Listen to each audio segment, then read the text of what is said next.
เคยมาเลย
ตกแต่งแบบเหตุของวัฒนธรรมลาว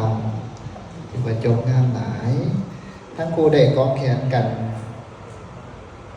ก่อนที่จะได้ไต่เทียนสยามภาคขันขอบใจแม่ผู้ที่เป็นแม่คำแม่คูณนำพาบ่าวสาวได้เข้าสู่ภาคขัน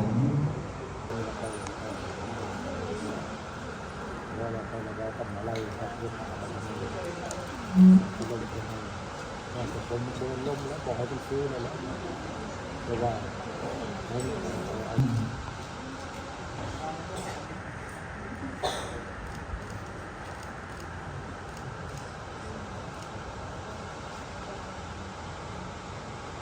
จงยังหลาย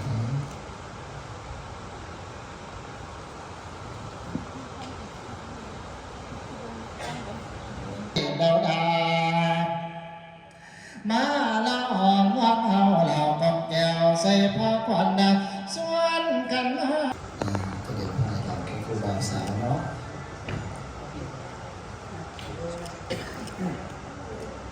สาธุสาธุสีสิทธิมณีแมนเมดีสีสิทธิมณีแมนเมคืนขอให้เจ้าทั้งสองในขึ้นปานนำได้มาให้เจ้าทั้งสองในขึ้นปานเทพธิดาขึ้นนำแทนนำแย่งแหวนส่งอกส่งเราส่งสลาวเอ๋ยมณีนันให้เจ้างามพระผู้เสาให้เจ้าเท่าพระตกใส่น้ำขอให้พญานาคนาคีนาคาทั้งหลายซอยปกป้องคุ้มครองเจ้าทั้งสองนี่นั่นในปอดโศกใจแน่ๆคอยจะพิษไปหอดข้างกินเป็นดินใหญ่ให้พวกเจ้าเด็กเงินจวนมาหล่นไทยหล่นทองคอยจะพิษข้ามฟังผมไปหอดประเทศให้เพื่อนบ้านให้เจ้าทั้งสองในขั้นบาทเป็นนานมาหล่นทั้งคอยจะพิษไปหอดเรื่องฝรั่งในอเมริกาให้เจ้าทั้งสองในเงินโรเดโดลามาเต็มบ้านคอยจะพิษไปได้ขอบเขตบ้านสถานที่นอนให้เจ้าทั้งสองในนั้นนอนรับให้ได้เงินพันนอนฝันก็ได้เงินหมื่นนอนตื่นให้ได้เงินแสนแบนเงินมาให้ได้แก้วมานี่โซ โทษอ้ายบ่มาผ่านบ้านอ้ายบ่มาบังเบียดโค้งเสนียดจังให้ขอให้ห่างให้หายจากเนี่ยจากขี้จากกายเจ้าทั้งสองไปไกลแน่ ตาบ่เห็นหน้าเลยบอกทางมันทางให้ประชาชนที่คนเยอะสองนี้มันก็เยอะนะ โอหันเพิ่นบอกว่าขั้นกินเข่าวให้ผัวเพ่มกินก่อนผัวกินเหลือแต่กลางเนี่ยเจ้าจะคอยเล่นเพิ่นว่าแม่นอยู่ว่าพี่จะกลมหัวลงเลยมาตามเด้อจะพาทั้งครูเลยกล่าวคำสมมาพอมีกลมหัวลงในทางบอดีบองามด้วยกายวาจาหรือจิตใจทั้งในต่อหน้าและรับหลังด้วยเจตนาก็ดี หรือบ่เจตนาก็ตาม ขอจะได้เป็นโทสาธุน้อมโตลงจับขันเชิญพ่อแม่ได้จดจับหับขันน้ำลูกๆได้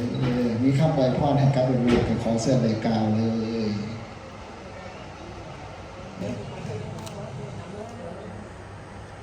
โอ้ยจบงามหน่อยต่อไปเจ้าสาวจับเอาบางขึ้นมาสองอันยืนเสมือผู้เป็นเจ้าบ่าวยืนให้พ่อเท่าแม่เท่าเป็นการยกบางสมมาหน่อยแล้วก็นั่งลงให้เก้าประนมมือไหวนำตัวหาเพิ่นให้เพิ่นแนะนำเอาบางแปะสนับหารูปสนับหารูปขึ้นเป็นสิริมงคลในขึ้นในเกินแต่สาวก็แค่เจ้าบ่าวไว้อย่างงาม ก็ให้ได้จ้าเดี๋ยวนี้2-3ยิ้มเลยโอเคกำลังส่งแหวนให้เจ้าสาว เจ้าบ่าวสวมแหวนให้แก่เจ้าสาวจับเอาแหวนขึ้นมาเจ้าสาวเลี้ยวด้านข้างซ้ายเอาเขียนไว้หลังจากเป็นสวมแหวนให้แล้วจะคอยประนมมือขอบใจเจ้าบ่าวจะคอยบอกกับพ่อแม่ญาติพี่น้องเฮากันมาในสุดเล่าแต่งตัวจบงามวัตถุทานได้ภาพงามๆประทับใจเป็นที่ระลึกไว้ให้ลูกให้หลานได้เรียน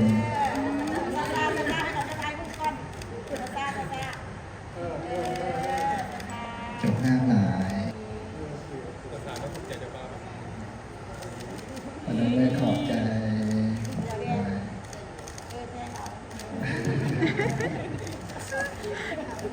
จบงามต่อไปเจ้าสาวจะเอาแหวนขึ้นมาเพื่อสิริสวมให้แก่ผู้เป็นเจ้าบ่าวแหวนอันนี้เป็นแหวนคำแหวนคูณมอบให้ผู้เป็นสามีให้เป็นสตรีให้มีกำลังใจให้ผู้โตอยู่เสมอวันนับตนี้ไปเขามีบุคคลที่อยู่เคียงข้างและคอยอยู่หนุนอยู่เบื้องหลังให้มีความปานักไหวเหตุอันนี้เพื่อครอบเพื่อครอบเพื่อผู้ที่อยู่ข้างหลังให้ลงแม่หักษาสำหรับพ่อแม่ท่านใดที่อยากผูกลูกๆทั้งครูกันค่อยๆไขว้แขนในการเอาเนาะพ่อแม่สปอร์ตทั้งพ่อแม่เจ้าบ่าวพ่อแม่เจ้าสาวสำหรับการผูกแขนจัดเป็นครูไปมาโสดกับหาครูเข้ามาได้สิมีครูอยู่ดอกลูกหลาน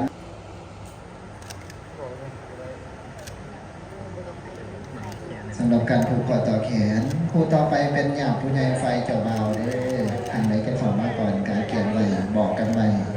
มีแต่พ่อแม่เจ้าบ่าวเข้ากับเรื่องน้ำผู้ใดอาวุโสแน่ผู้ใดเรียงตามอาวุโสน่ะญาติพี่น้องไก่สิทีพร้อมกับได้ผ่านบรรยากาศผ่านวิดีโอต่างๆออกมาเรียนไหลจบงามดีอย่าลืมเอาบางสมมาให้เพื่อนเลยจะบอกนางไก่ทั้งพ่อกับเอาบางสมมาให้เพื่อนเลยจะเป็นสองมือนำเอาบางสมมาลูกชนะผ่าให้ลูกๆแต่ว่าเราลูกแห้งไหนอย่างส้มพบโต๊ะแบบนั้นทายรับก็ได้เลยเป็นครอบครัวให้สำเร็จเลยเป็นที่ระลึกไว้3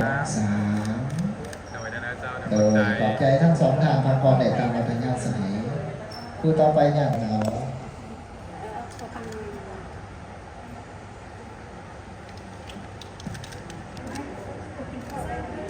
โดยกินข้าวรับประทานอาหารทางเดินในย่างหมาโอเคหลังจากนั้น กล้องเลยเดี๋ยว1-2-3ยิ้มเลย1-2-3 ผูกแขนสำหรับผู้ใดที่วัฒนธรร ขอ ม มินิฮาร์ดแบบนี้เดี๋ยวน้ำกล้องให้1-2-3ยิ้มเลยหลัง1-2-3โอเคเดี๋ยว ยิ้มไปเลย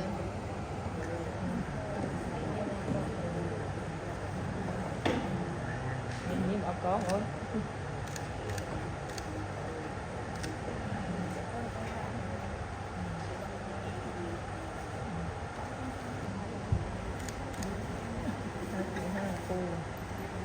อีกห้าคู่เหมือนอาทิตย์แล้ว หลังจากผูกคอต่อแขนแล้วครับเอาบังสมมาจากครูบาสาวการทำเอาบังสมมาให้ดี คู่เดียว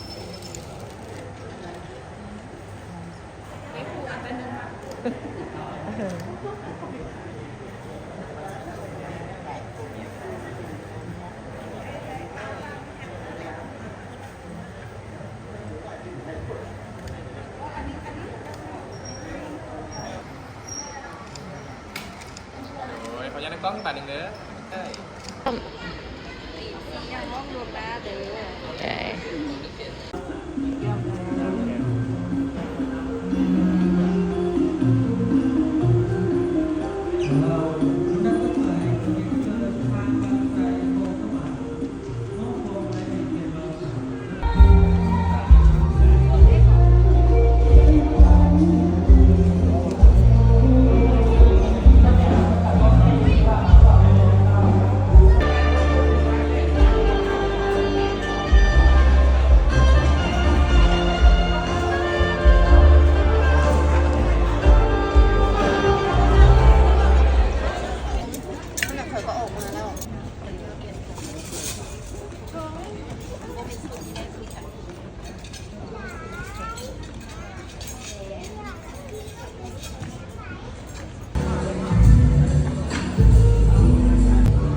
เข้าแล้วป่ะ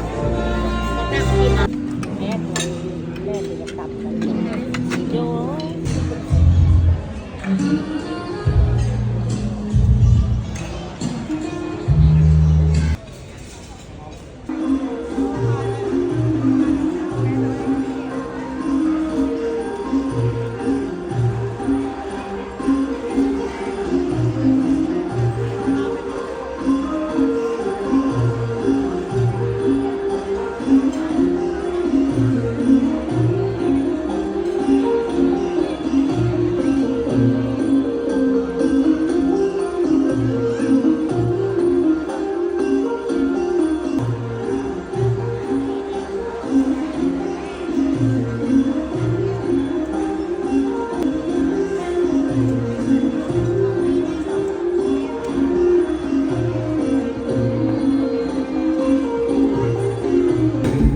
ด้วยความสุขซึ้ง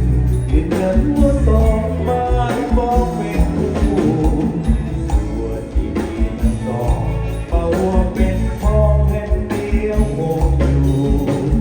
ส่วนที่มีคนสู้จะอยู่